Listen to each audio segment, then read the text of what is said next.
Yung PSP daw, scripted. Di naman sa diya ko sang-ayon. Kesyo para kami magtapat ni Sixth Street, kaya yung isip nyo nalason. Pues balik tayo sa kahapon. Si Enigma mismo yung humamon. Di naman kailangan ng tournament. Si Sixth Street mismo tumanggi nung pinagtatapat kami nung ahon.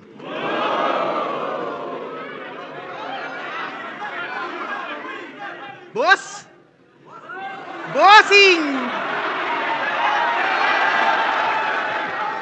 Kamusta ang buhay-buhay? De, binibiro ko lang to. Medyo may resemblance lang si Bonjing, pero unti-unti kong natanto. Ba't ko patatawaging bossing, di naman malupitong kaharap ko? Kasi kupal ka ba, boss? Unang laban niya sa tournament, minura-mura airmat niya on stage, galit na galit, inaway. Sunod na laban, ginawa niyang pangsagip, gamit na gamit sa pakay. Ano yan? Pagtapos magrebelde, biglang sa gera, alay? Oh, nasa Mindanao tayo ngayon, ilabas mo na ulit yung MILF ng nanay.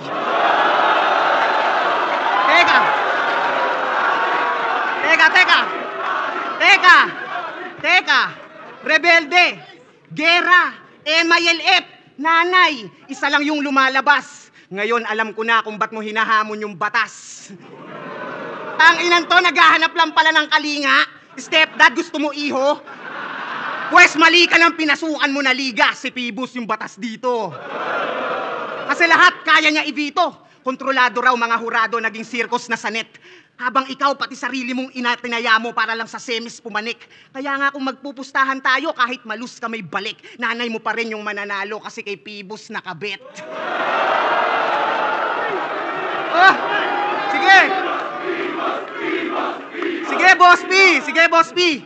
Di na ako papalag. Congrats na in advance. Ba't ko pa isusugal lahat kung tataya ni Lance? Diba, ganun siya mag-wordplay, di ba? Ganun siya mag-wordplay. Di. Sadyang ulila sa ama, kaya nga siya nagkaganto. Walang disiplinang naghulma, kulang ka sa tagawasto. At hanggang doon sa ama ng flip-top, tumagos na yung tampo. Kasi yung tatay niya, kakababa lang ng barko. Kumantot ng putas sa gapono, nakabuo sabay takbo. Kumantot ng putas sa gapono, nakabuo sabay takbo. Oh, ba't di mo pa napagtanto? Sinadya kong mawala kasi alam kong papahanap mo.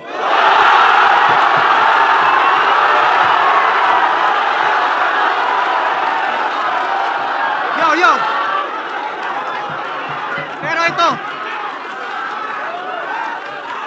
Pero ito, seryosong mensahe. Pasensya na pare kung masakit yung atake, pero nabatid ko yung imahe. Kung batingin mo sa nanay mo kasangkapang babae, at ganun lang kadali sa yung bastusin siya sa harap ng marami, kasi lumaki ka rin di siya nakitang pinahalagahan ng lalaki.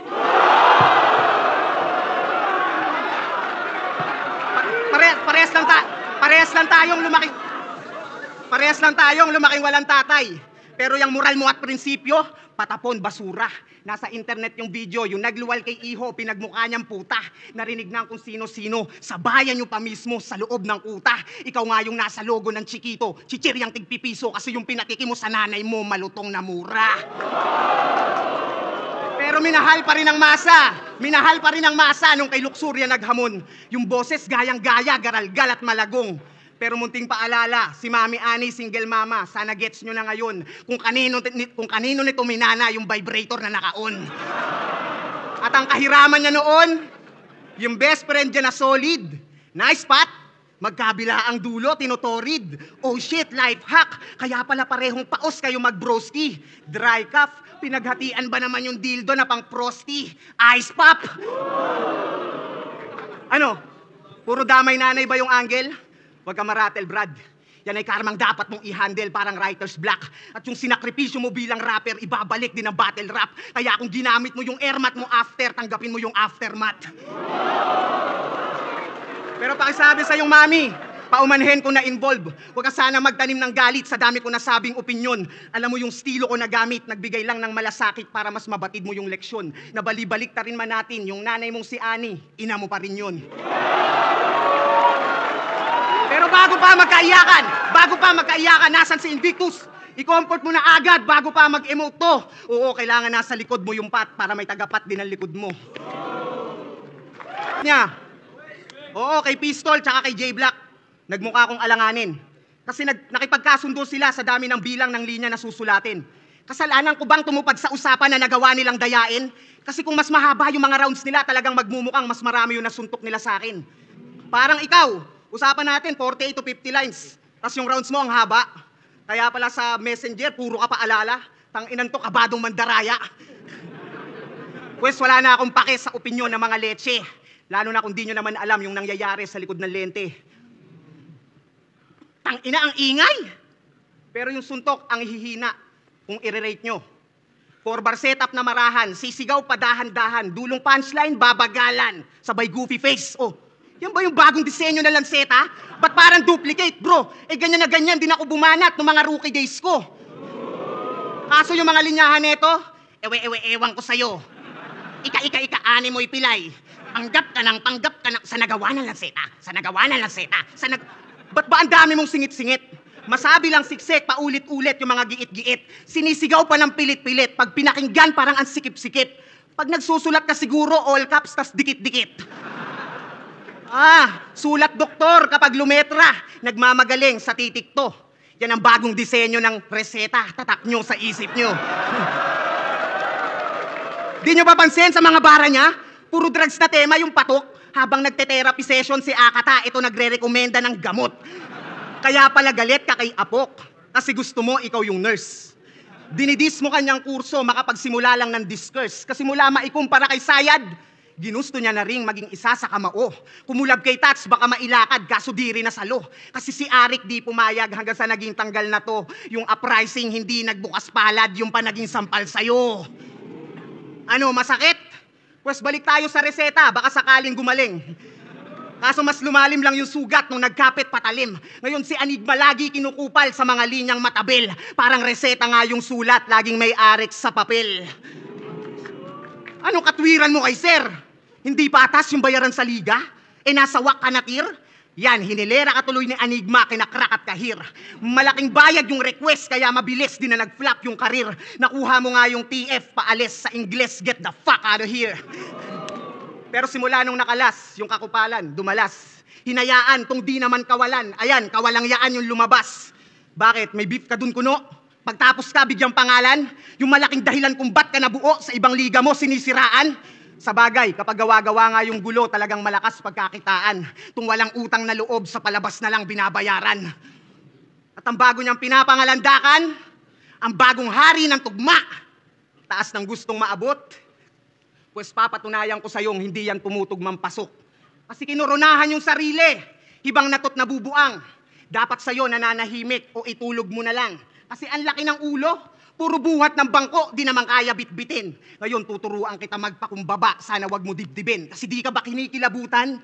Ang dami mo ng olats. Diyan sa estilo mong paikot-ikot lang, puta sayang ka sa oras. Kaya mag-isip ka kahit konti.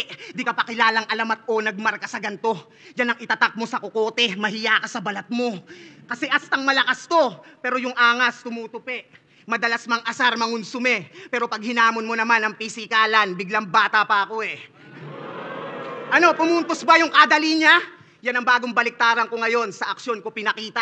Isipin mo yon, dinaan ko pa sa selebrasyon para lang sabihin wala kang tira. Walang bago. Dinaan mo na lang lahat sa mga linyang komplikado.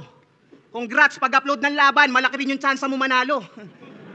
Kasi pang internet yan lang katha mo. Sa replay na lang magarbo. Ako sa mismong ganap, pumupuntos yung sapak sa nanonood tsaka hurado. Kumbaga sa live, ikaw yung pay-per-view, ako yung sa mismong harap ng entablado. Doon pa lang alam mo na kung saan mas napapamahal yung tao. Pero speaking of pay-per-view, 100%.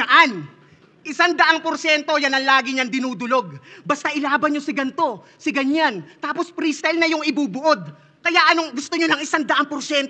Huwag mo gawing tanga mga nanonood. Pinapaangas mo lang yung mga salitang babawi ako sa susunod. Kasi kung meron ka talagang 100 power, dapat kada laban, gawin mo na lang, brother. Buti pa yung pay-per-view ng PSP, talagang 100, lahat na ng battle. Hindi katulad mo, ang daming palusot. Sa bagay, di mo nga kayang dumirekta ng atake at suntok. Ang dami pang pasakalye para lang yung mensahe manuot. Kaya pala ang hilig mo sa beatbox, ang daming pautot. Pero nag-iba na ng tunog. Biglang nagbago yung estilo. Naging intriga na yung tipo. Yung dating technical, pangangalkal na yung teknik at naging showbiz na yung bisyo. Kasi mula nung mawala yung init niya sa flip-top, sa sunugan na nakibaga. Tinitira si Enigma sa katwirang di raw siya nagpapabata. Kaso yung kumugan biglang lumisan, ngunit di siya naantala. Nung sa PSP lumipat, si Luni naman yung ginambala. Di nyo napansin? Sa malalaking pangalan sinasagi yung patama. Paandar para uminga yung karir at mas humaba. Habang umu-overtake ng liga kada tawid patay bahala. Kaya paanong di magkaka-impact kung yung mga linya mo sagasa? Kaya nga, nung sinabi niyang nakakulong si Balakid, si Zack napareact parang nagulat sa detalye. Kasi di naman talaga nakakulong si Balakid, nagparehab lang ng sarili, yun ang lehitimong nangyari. Sarili niyang kaibigan, siniraan yung imahe. Makapag-semis lang si pare. Alam niya kasing di kayo nagfa-fact check kahit X na yung sinasabi. Pues ako naman babawi, ikaw naman aking titimbre. Nung PSP Cebu, di ba nanggigiyang ka ng pasimple? Sa amin nila kay Ram at ni M-Site, binibigay mo pa ng libre. Sabay sabi ng tol, tikman nyo to, yung galing nyo magiging triple. Kaya pala 10 years in the game, hindi pa rin nga nahuhuli. Sa bibig na nang galing yung ebidensya. Pero di natatakot sa asistensya. Palibasa yung tatay ng kaibigan niyang si Invictus, mataas yung posisyon sa isang kilalang ahensya. Di ka ba nakukonsensya? Laman ng mga kanta mo tungkol sa gobyerno, kunyari di gusto. Isa kang hipokrito, Diyos ko. Ikaw rin pala umaabo. Magagalit. Paumanhin ako na dawit. Bakit? Anong pinagkaiba niyan sa ginawa mo kay Balakid? At ang paborito niya na adlib, ganon mag-wordplay, putang ina nito. Pues taste your own medicine kasi nagtuturo ka ng mali. Di ba nagtitake ka rin ng heroin, nagtuturo ka ng mali. Nag-uudyok kapag gumamit, nagtuturo ka ng mali. At sinabi mong nakakulong si Balakid, nagtuturo ka ng mali. Tang ina nito, nagpapakalat ng maling akala, tas ililigtas yung sarili sa simpatsya, paawa. Sasabihin nagbago na, pagtapos manggulang, patay bata.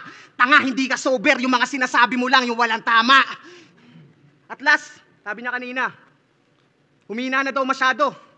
O baka mas kailangan ko lang yabangan. Pues 15 panalo, pinakabatang kampyonato, nakabakat na sa pangalan. Kaya nga lahat kayo gusto ko matalo, pero di yun yung sapat na karangalan. Kung di nyo naman kayang tapatan o mabago, yun na itatak ko sa kasaysayan.